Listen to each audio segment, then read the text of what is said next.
Welcome, Gemini, to your Clash of the Malefics 28-year cycle deep dive video across the 19th, 20th of April. Mars, the planet of action, meets Saturn, the planet of limitation, in the sign of Aries, exactly in a conjunction for the first time in 28 years.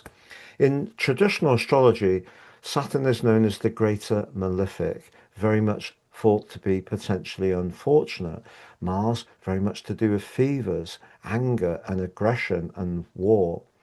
In the zodiac sign of Aries, Mars is at home, but it wants things to happen very quickly. Saturn is detrimented, it's in its fall, and it's an awkward combination. I'm going to help you to navigate this by sharing the event chart from 1998. There are similarities. Your ruler Mercury is right at the heart of the action too. And by the end of the video, you can download my free workbook, which will tell you all about the mythology, the astronomy, and also the astrology in a deeper way. But you'll have a clearer understanding of how to handle your energy, work, relationships, and finances. I'm astrologer Patrick Arundel. A very warm welcome. If you've yet to subscribe to my channel, please do so now to help it to continue to thrive. But please also click or tap the bell notification symbol. So on the screen, Gemini, is the event chart. And this one, first of all, is from 1998. And your ruler Mercury was actually in a retrograde at that time, but very close to Mars and Saturn. And they, on that occasion, were in the third decan of Aries, sub-ruled by Jupiter. So very much about a desire for expansion. Now, in terms of Jupiter, that can also be about trade. And at that time, the USSR, now known as the Russian Federation, was going through a complete financial meltdown. We also had instability on the Eastern stock markets. And of course, that's being played out again now due to the crisis in the Gulf. But as far as the other planetary influences that have an echo of then till now, the moon, like today, is in your sign. And also, we have the nodal axis across the two same signs. So the north node on that occasion was in Virgo, the south node in Pisces. So they were reversed to how they are now. So essentially, we've had one whole nodal circuit of 18.6 years, plus half of one, a half nodal return, and that's why they are in reverse. Fast forwards to now, and the significance is because Saturn will be in Aries for the next 2 years, asking you to become much more conscious of those themes of your long-term plan, your connections. And remember, Saturn can be about consequences and outcomes.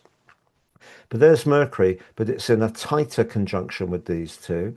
But that means that Mercury and Mars can see quite a lot of feisty talk, not necessarily from you, but on the world stage. So people strutting their stuff, you know, flexing their muscles. And of course, we have seen that in a military way. But Mercury and Mars together, if we leave Saturn out of the equation in Aries, can certainly give people an enormous amount of passion for their ideas. Mercury. Mars, of course, can be a desire to perhaps dominate.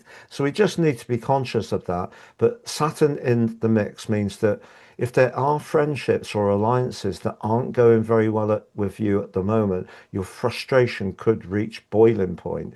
Because this is a combination, but particularly in Aries, where the desire for Mars to assert and perhaps dominate is limited by the wisdom and restriction that Saturn brings. So Saturn slows Mars down, but Saturn works best later on in the cycle of astrology. It's the rule of the sign of Capricorn in soul domiciliary sense, very much to do with the practical a material culmination, and it's also the co-ruler of Aquarius.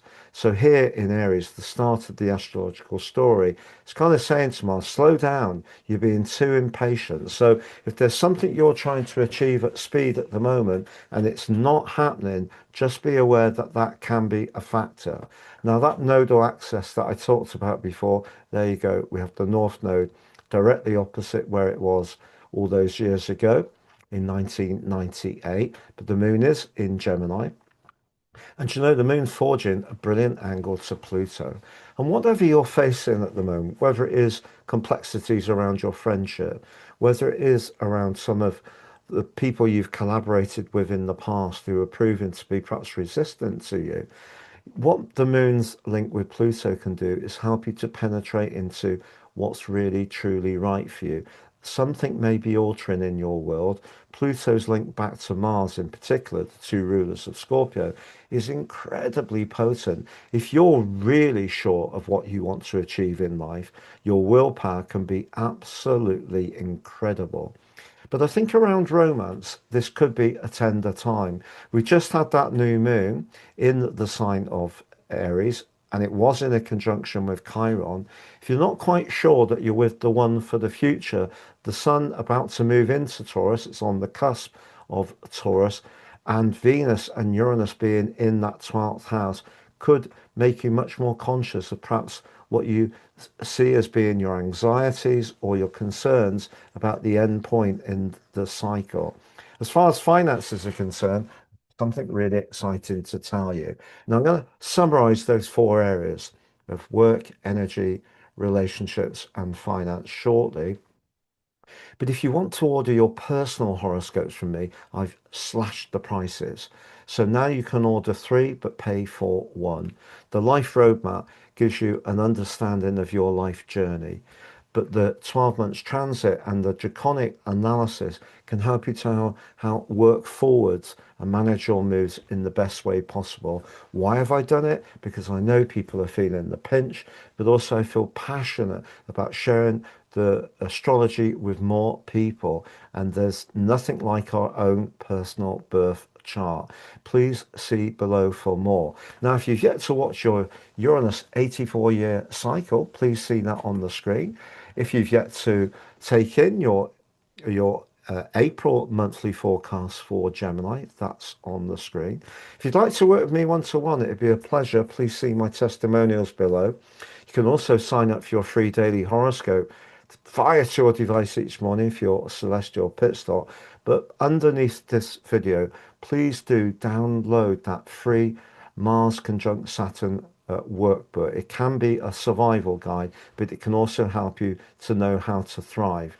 And you know, thriving through this event is going to come from patience and fortitude, Gemini. If you're rushing at anything, it may be time just to throttle back a little bit. Try to work with Saturn's energy. Saturn's about wisdom. It is about resilience. If you do rush anything at the moment, it might not turn out quite as you would like. Now, to summarize those four areas, as far as your professional situation is concerned, if you do work in a collaborative environment, but you don't really have the same motivations of the people around you, I think you may be entering a month of deep reflection on what to do. It may be that you're going to have a complete change of direction. If, however, in a romantic context is where your thinking is, sure, Venus in the 12th, conjunct Uranus, does point towards a sudden separation if something isn't working out in terms of agreeing on that long-term alliance. Friendship is a vitally underestimated part of close relationships, because if we can celebrate the things we have in common, we focus less on what makes us different. But professionally, with the North Node still at the top of your chart, there may be something that's drawing you, and that is something you can be mindful of. Financially, Jupiter right through to the end of June can bring you an improvement to your financial situation. Wishing you all the best, Gemini, and so long for now.